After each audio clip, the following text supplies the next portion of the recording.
incredible. It's been a really good experience, and we appreciate everything they did for us. Who's got the first question? Fantastic. Cejudo, does he get his unofficial $50,000 bonus? Who? Henry Cejudo. It's official. Very nice. Where did that come from? Oh, did he tell you? Was he in here or something? The audio made it out that you guys were talking or whatever. All right. No, this, like you said, incredible night of fights, a lot of great performances, but the main event, Petr Yan, a masterclass there. Can you just talk about his performance, especially given how one-sided that fight was the first two times that those guys competed? Yeah, it's incredible. You know, we were looking for a fight, and we were in Jersey, and Merab was the main event of that fight, and we ended up signing him. And Matt Serra literally told me that night, this guy is going to be your world champion, and he's a special fighter, I'm telling you. And Matt Serra was absolutely right. One of the toughest fighters that I've ever come across. And let's just say, Merab and I didn't get off on the right foot early on. I have nothing but respect for him and everything that he's accomplished. And yeah, and for Petr to come in and do what he did tonight, and I mean the body shots and the head shots and the wrestling. I mean, it was an incredibly high level fight. That was, you know, what a hell of a way to end the ESPN era. It really was. Do you think, I mean, there is a case for a trilogy, right? I mean, I'm sure Merab's going to need some time off after that, but I mean, are you thinking about trilogy right now between these two, or do you feel like Petr Yan did enough tonight to move on to other challenges? You know the answer to this question. I'm not thinking about anything tonight other than, you know, that tonight was great night of fights, and yeah, I don't know. As great as the main event was, the co-main event was shocking, right? Nobody saw that coming. I guess your reaction to the way that thing played out. Yeah, you know, Van was all bummed out. You know, when I got in there, he said, sorry about this. I said, listen, man, there's nothing to be sorry about. I said, it's a shitty way to lose the fight. There's no shitty way to win a fight. So you won, it is what it is. Things happen in here, and congratulations. Do you have a medical update yet on Pantoja? Do we know what his status is? Yeah, they popped his shoulder back in. I thought it was the elbow. I did too. No, it was not the elbow. Shoulder? It was his shoulder. And they popped it back in backstage, and Pantoja ប្រខុំပြုတ်သွားတာတဲ့ MRIs and check out the ligaments လက်ကျိုးတာမဟုတ်ဘူးတဲ့ so we don't have a time frame on how long he'll be out. I know the Tuesday answer as well, but I mean, given the way that thing played out, if he's okay, do you run that one back right away? Do you see what he's doing first? I don't think no matter what happens, listen, I'm no fucking doctor or anything, but I don't see him coming back anytime soon. I think that there would be a defense before he comes back. I think he's going to need some time. You know, the healing process, and sometimes, or most of the time, I would say ligaments are worse than a break. So he's got to come back from that, and then how long till he starts striking again and stuff like that. So yeah, there'll probably be a defense before. Last thing for me, obviously, like you said, the end of the ESPN area, the start of the Paramount Plus era. We saw today the Ultimate Fighter will be there, Dana White's Contender Series will be there.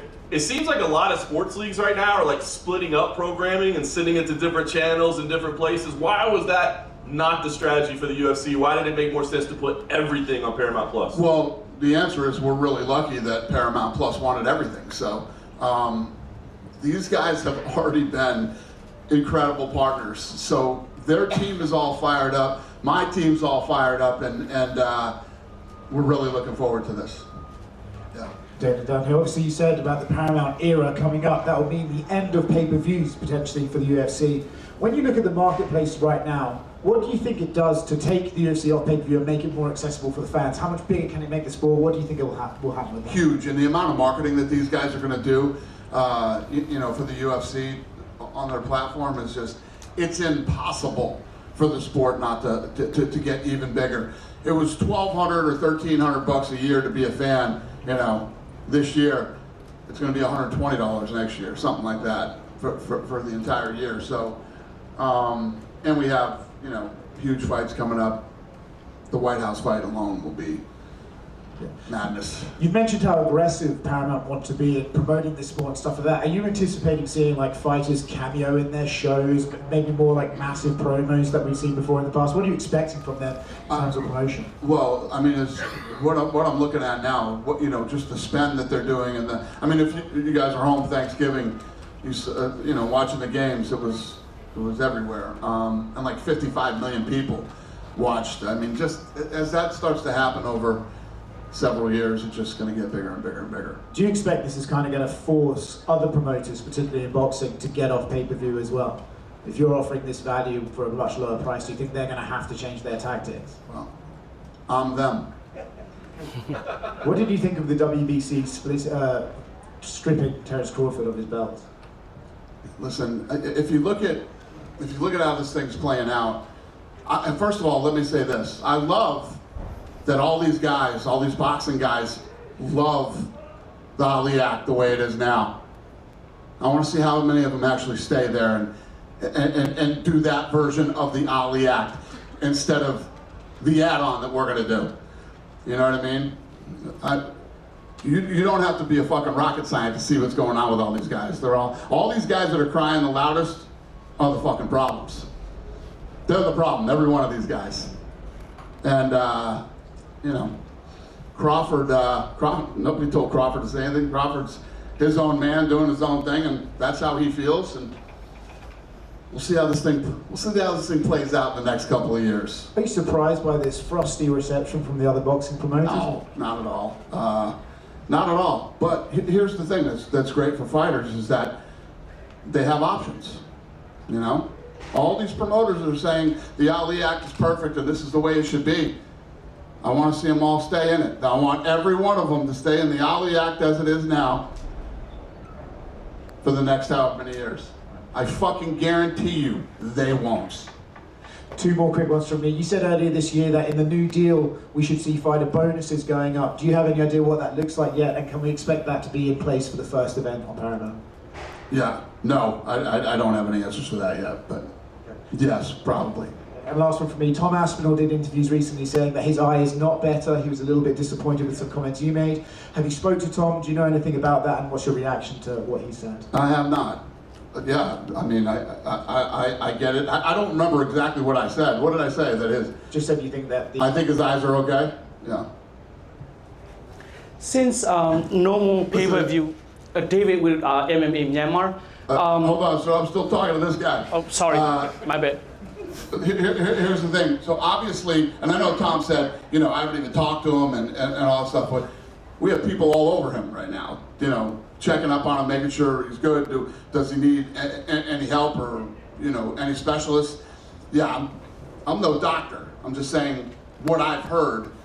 And that was in no way, you know, it wasn't said in a way that they're like, oh, what do you think? I said, I think he's fine. It wasn't like that. I said, I think Tom's eyes are good. He's going to take some time, heal, come back to, you know, that's all I said.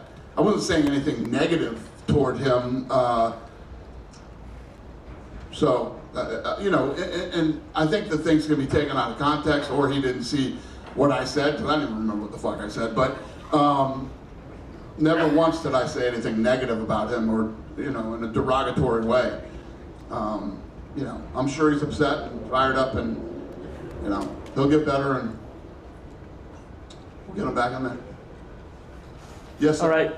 So thank you. I'm sorry about the first one. That's all right. Since there is no more pay-per-view, the fighter they used to get cut from pay-per-view. Now, like, are you going to replace, you know, based on a view or something like that, and pay the fighters? Yes. There is a model that we have figured out that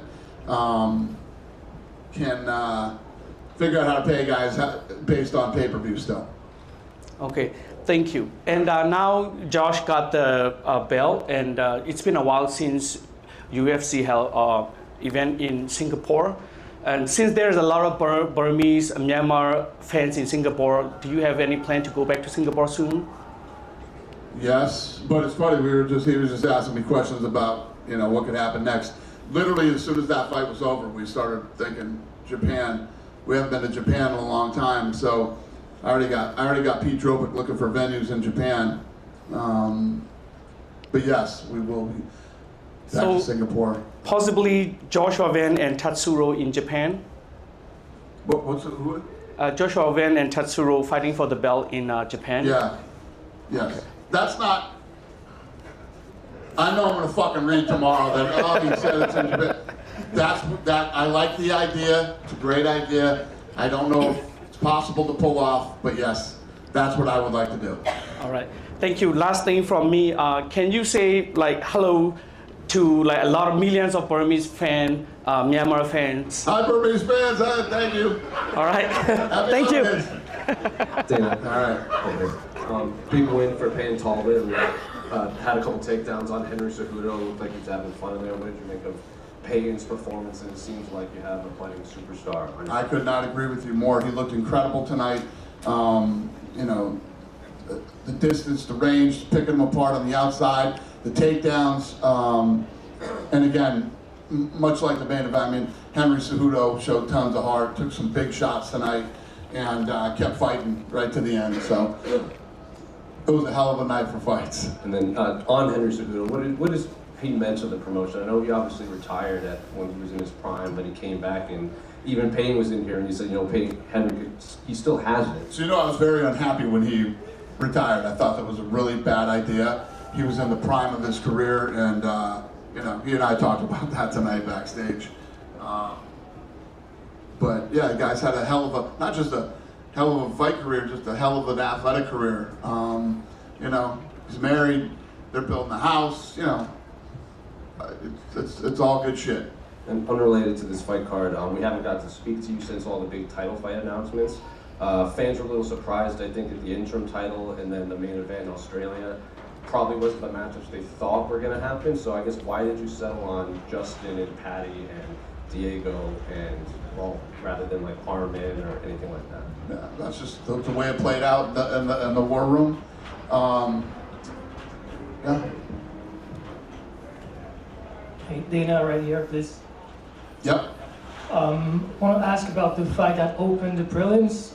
Faris Ziam, he got a big win with a huge elbow knockout against Nazim Sadikov. Fares has won 6 fights in a row. This is the biggest win streak for a non-ranked fighter in the whole UFC. Would you consider right now Faris Ziam would deserve to fight a top 15 contender in the lightweight division? Somebody help me with that one. Faris Ziam from France. He had a very good fight today. He was a 6th win in a row. Is the longest winning streak of an unranked fighter in the UFC. So would you consider him? What did you say? What was it? Top 15 fight for him. I'm sure we would. Yeah. Again, I mean, those are things like the Japan thing. You know, these things are kind of stuff that'll pop up during the night that we think about and dive into it, but most of these other decisions aren't even talked about until Tuesday. But the answer is yes. Yeah. Thank you. And we all know your love of the rankings, your involvement with Meta, partnership with the UFC. Can we expect to see any update in the AI rankings that we've heard about for the last year heading into 2026?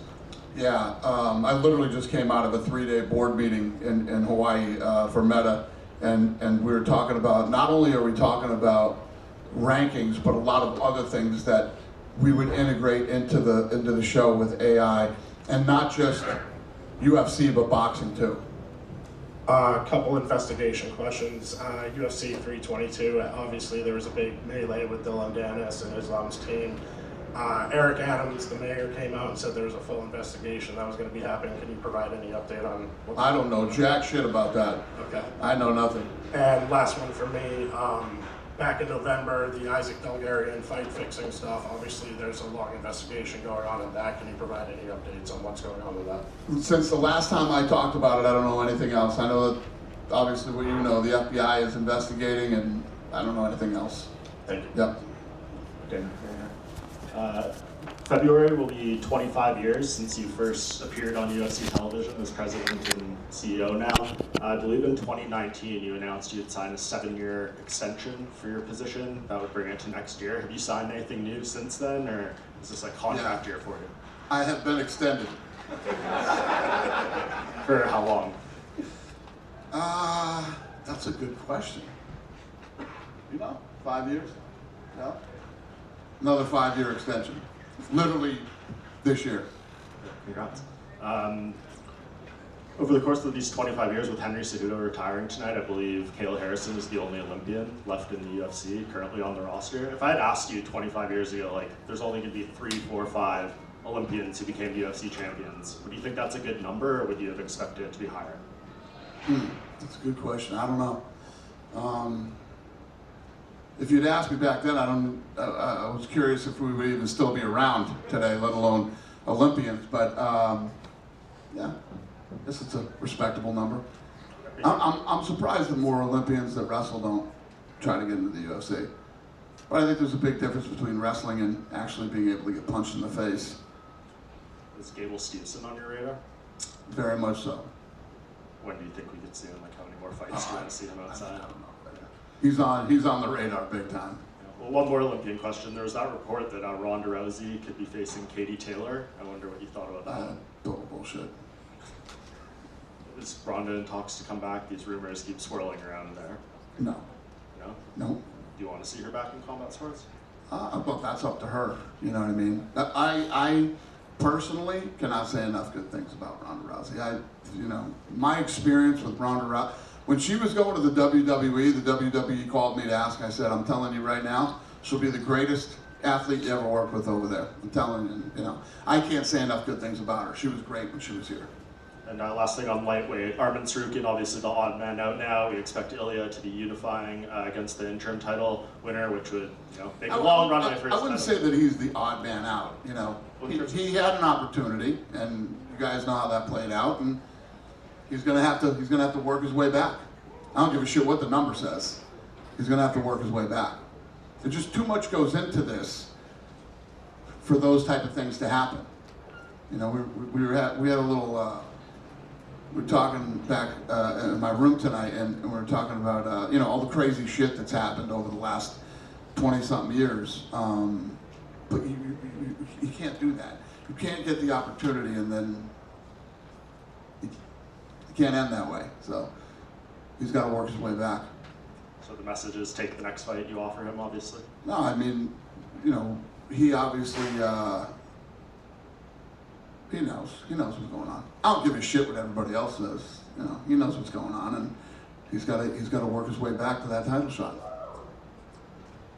Yep. Yep. And congrats on the extension. First off, I just saw you mentioned there the bit about your boxing venture. So just curious, is there like a timeline for when we could see these Zuffa boxing announcements, like events and fighter signings you guys may have? Would somebody help me with that one? I don't hear well. Okay. Is there a timeline for when we can expect announcements for Zuffa boxing events or maybe fighter signings you guys have in the works? Announcing who we've signed? For fighters announcing who's at it. Yeah. When are we doing that, Lene? Soon? It's coming soon.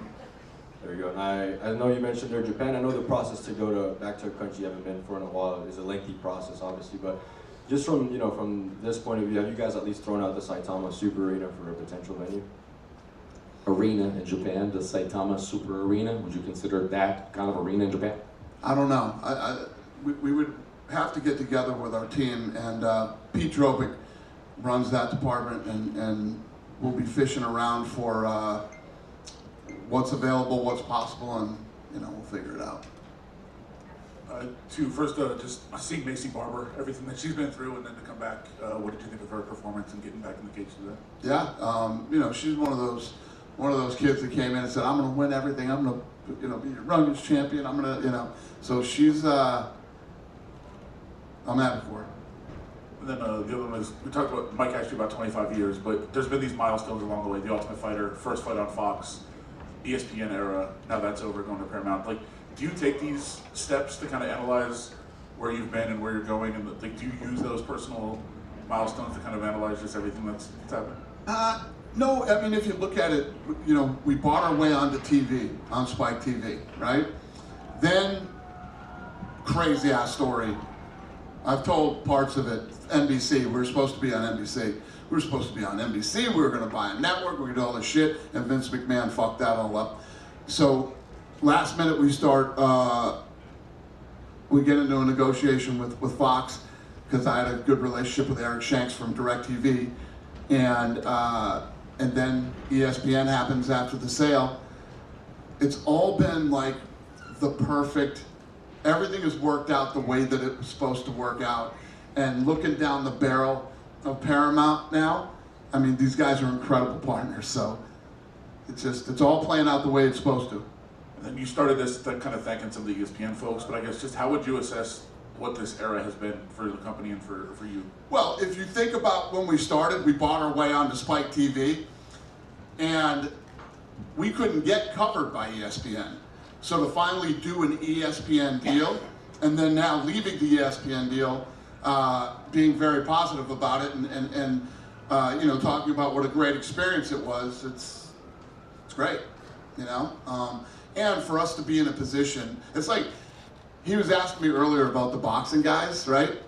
All these guys bitching like, nobody has a TV deal. Nobody has a TV deal, and if you think back to boxing, these guys were on, you know, I always talk about USA's Tuesday night fights, ESPN's Friday night fights, HBO, Showtime. The list goes on and on of all the networks that these guys have been on, and they just keep blowing it, right? And you know, we're the only ones now with a television deal in boxing. So I don't even know what the fuck I was talking about 2 seconds ago that got me on this, but anyway, it's been great. Every partner we had was who we were supposed to have along the way, and like I said, ESPN definitely helped take us to a whole nother level. I mean, the leader in sports, and you know what I'm saying, but yeah, I don't know what the fuck I'm talking about, yeah. Dana over here. Yesterday, Derrick Lewis took over the seasonal press conference. Is Paramount Plus ready for a Derrick Lewis post-fight victory speech? Is the White House ready for Derrick Lewis? President Trump loves Derrick Lewis. Loves Derrick Lewis. And he hasn't told me to do anything. The president hasn't said, you know, to this guy, but he will not stop talking about Derrick Lewis. So it's a big fight for Derrick coming up. Yeah. You done with me? Yeah? Happy holidays. Oh, I guess I'll see you next week, right? Thank you.